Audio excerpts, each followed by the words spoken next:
আমি আমি তার ভক্ত শুধুমাত্র কিন্তু সে একজন নায়ক হিসেবে নয়, সে একজন শিল্পী হিসেবে এবং মেধাবী একজন শিল্পী হিসেবে। আমি শাকিব ভাইয়ের সাথে যখনই কথা বলার সুযোগ হয়েছে, আমি তার সাথে যখনই কথা বলেছি ফোনে বা সামনাসামনি, আমি তাকে একজন অত্যন্ত মেধাবী শিল্পী হিসেবে দেখি। এবং তিনি শুধু একজন সফল নায়কই নয়, একজন মেগা স্টারই নয়, উনি কিন্তু পুরো চলচ্চিত্র শিল্পটাকে সামনের দিকে এগিয়ে নিয়ে যাওয়ার জন্য একজন ঐতিহাসিক নেতৃত্ব দিচ্ছেন। সো শাকিব খানের সাথে সাথে একই স্ক্রিনে আমরা চঞ্চল চৌধুরীকে দেখতে পাবো। আমি উনারও খুব বড় একজন ভক্ত। তার সাথে নাবিলা এবং প্রীতম হাসান, এবং পাশাপাশি আমাদের একেবারে বিশ্ব দরবারে নিয়ে যাওয়ার মতো তার সেই মেধা রয়েছে। সো এরকম মানে 4-5 জন মেধাবী আর্টিস্ট যখন একটা সিনেমায় একসাথে কাজ করেছে, আমি মনে করি একটা দুর্দান্ত, একটা প্রচন্ড তুফান শুধু বাংলাদেশের সিনেমা জগতে নয়, সারা বিশ্বের সিনেমা জগৎকে আসলে তোলপাড় করবে। এবং সেই প্রত্যাশা নিয়ে এসেছি। আমার প্রত্যাশাটা অনেক অনেক বেশি তুফানের কাছ থেকে। এবং তুফানের যে দুটো গান আমি শুনেছি, দেখেছি ইউটিউবে, আজকেও আসার সময় শুনতে শুনতে আসছিলাম, আমি, আমার স্ত্রী, আমার 2 সন্তান সবাই কিন্তু এই টিউনকে, এই যে মানে যে স্টাইলে শাকিব খান আবির্ভূত হয়েছে, যেটুকু আমরা সিনেমার ট্রেলার দেখেছি বা যে দুটো গান দেখেছি, অ্যাকশনগুলো দেখেছি, এমনি ব্যক্তিগতভাবে আমি খুব অ্যাকশন মুভির ফ্যান এবং আমি মিউজিক লাভার। সবকিছু মিলিয়ে আমার প্রত্যাশা তুফান অতীতের সব রেকর্ড ভঙ্গ করে নতুন রেকর্ড সৃষ্টি করবে এবং সারা বিশ্বের দরবারে বাংলাদেশের চলচ্চিত্রটাকে একটা মর্যাদা আসলে নিয়ে যাবে এবং আমাদের সুষ্ঠু বিনোদনের একটা জায়গাও তৈরি করবে। আমি গতকালকে থেকে দেখছিলাম যে ঈদের দিন থেকে যেভাবে সিনেমা হলমুখী বিভিন্ন শ্রেণী পেশা বয়সের মানুষ, এটা আসলে আমাদের খুব আনন্দিত করে।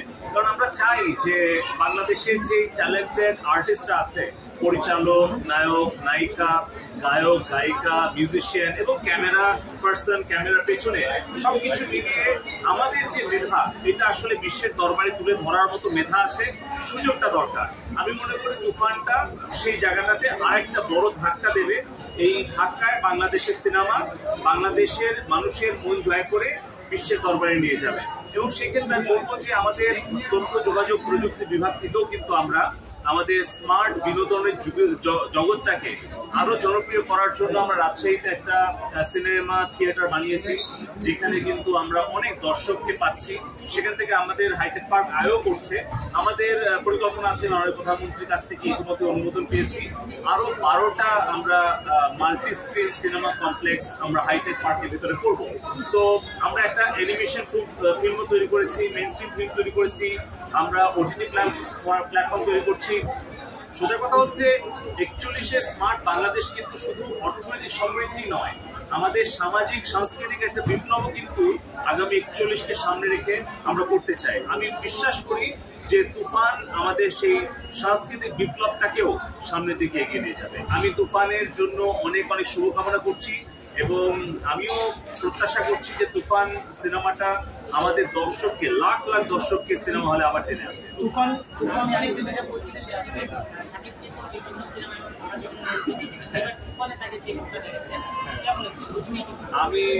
আমি তার ভক্ত শুধুমাত্র কিন্তু সে একজন নায়ক হিসেবে নয়, সে একজন শিল্পী হিসেবে এবং মেধাবী একজন শিল্পী হিসেবে। আমি শাকিব ভাইয়ের সাথে যখনই কথা বলার সুযোগ হয়েছে, আমি তার সাথে যখনই কথা বলেছি ফোনে বা সামনাসামনি, আমি তাকে একজন অত্যন্ত মেধাবী শিল্পী হিসেবে দেখি।